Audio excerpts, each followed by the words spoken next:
Materi yang pertama yaitu lingkungan kerja. Lingkungan kerja merupakan bagian komponen yang sangat penting ketika karyawan melakukan aktivitas bekerja. Dengan memperhatikan lingkungan kerja yang baik atau menciptakan kondisi kerja yang mampu memberikan motivasi untuk bekerja, maka akan membawa pengaruh terhadap kegairahan atau semangat karyawan dalam bekerja. Materi selanjutnya yaitu pengertian lingkungan kerja. Menurut Danang tahun 2015, lingkungan kerja adalah segala sesuatu yang ada di sekitar para pekerja dan yang dapat mempengaruhi dirinya dalam menjalankan tugas-tugas yang dibebankan. Menurut Sedarmayanti dan Desi tahun 2015, lingkungan kerja adalah keseluruhan alat perkakas dan bahan yang dihadapi, lingkungan sekitarnya di mana seseorang bekerja, metode kerja, serta pengaturan kerjanya baik sebagai perseorangan maupun sebagai kelompok. Kemudian indikator lingkungan kerja.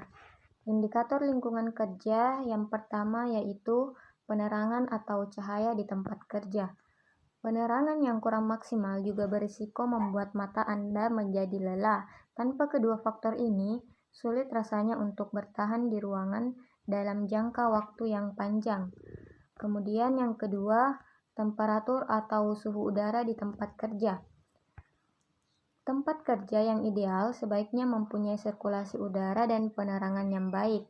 Ruang yang terlalu dingin atau panas dapat membuat karyawan tidak nyaman saat bekerja.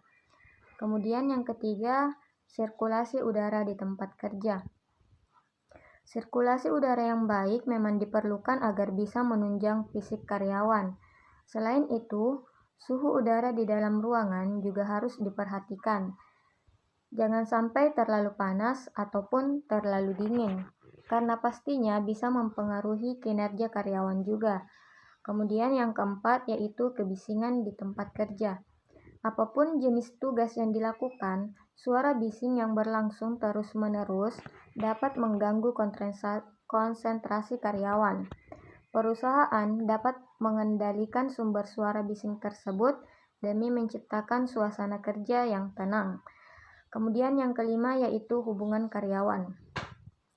Hubungan kerja sesama karyawan maupun dengan pimpinan termasuk dalam indikator non-fisik. Kualitas hubungan antara karyawan yang baik dapat berdampak pada peningkatan produktivitas kerja sekaligus kekompakan dalam internal perusahaan. Begitu juga dengan kehadiran pimpinan.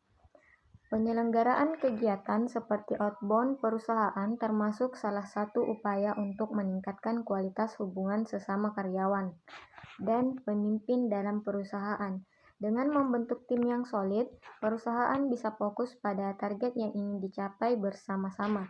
Kemudian yang keenam yaitu musik di tempat kerja. Musik di tempat kerja, jangan sampai ada suara bising yang bisa mengganggu para karyawan saat sedang bekerja, baik itu seperti musik maupun yang lain. Karena itu, suasana tenang harus ditonjolkan di dalam ruangan. Gangguan suara bising dari luar ruangan pun juga bisa terjadi. Itulah yang harus diperhatikan oleh perusahaan dengan mengendalikan suara bising tersebut. Selanjutnya yang ketujuh yaitu dekorasi di tempat kerja. Tidak dapat dipungkiri, warna atau sebuah dekorasi yang ada di sebuah ruangan pasti mempengaruhi suasana di dalamnya.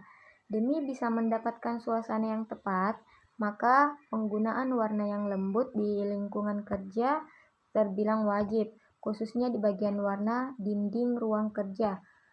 Kemudian yang ke-8 yaitu keamanan di tempat kerja. Bekerja seharian di kantor tanpa rasa was-was juga menjadi kebutuhan mendasar. Apalagi karyawan datang dengan kendaraan dan membawa barang-barang pribadi lainnya. Faktor keamanan lingkungan wajib diperhatikan untuk menjaga privasi masing-masing karyawan sekaligus menjaga ketertiban perusahaan. Misalnya melalui keberadaan satpam, pemasangan CCTV, pintu dengan kunci akses, serta loker barang. Materi selanjutnya yaitu produktivitas kerja. Produktivitas kerja adalah kata kunci di dalam perusahaan.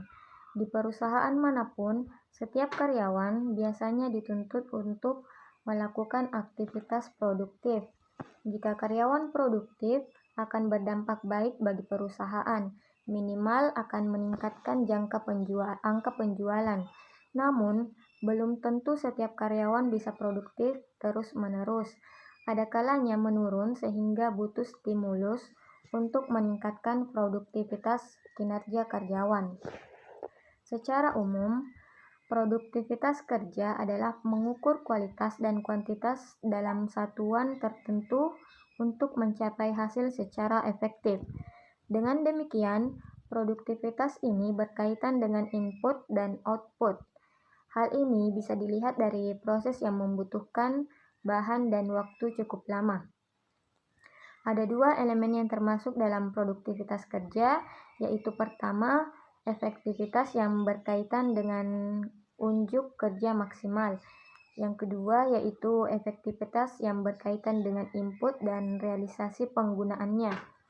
Sumber produktivitas kerja yaitu yang pertama penggunaan pikiran, yang kedua penggunaan tenaga, jasmani atau fisik, yang ketiga penggunaan waktu, dan yang keempat penggunaan ruangan. Yang kelima penggunaan material atau bahan dan uang. Kemudian materi selanjutnya yaitu faktor-faktor yang mempengaruhi produktivitas. Yang pertama yaitu adanya etos kerja yang merupakan sikap hidup yang bersedia bekerja keras demi masa depan yang lebih baik. Semangat untuk mampu menolong dirinya sendiri, berpola hidup sederhana, mampu bekerja sama dengan sesama manusia, dan mampu berpikir maju dan kreatif. Kemudian yang kedua yaitu mengembangkan sikap hidup disiplin terhadap waktu dan dirinya sendiri, dalam arti mampu melaksanakan pengendalian terhadap peraturan, disiplin terhadap tugas, dan tanggung jawabnya sebagai manusia. Yang ketiga yaitu memotivasi dan orientasi ke masa depan yang lebih baik. Bekerja dengan produktif oleh dorongan atau motivasi untuk mencapai masa depan yang lebih baik menurut Saksono 1997. Materi selanjutnya yaitu faktor-faktor yang menyebabkan turunnya produktivitas. Faktor-faktor yang menyebabkan turunnya produktivitas yang pertama yaitu menurunnya presensi.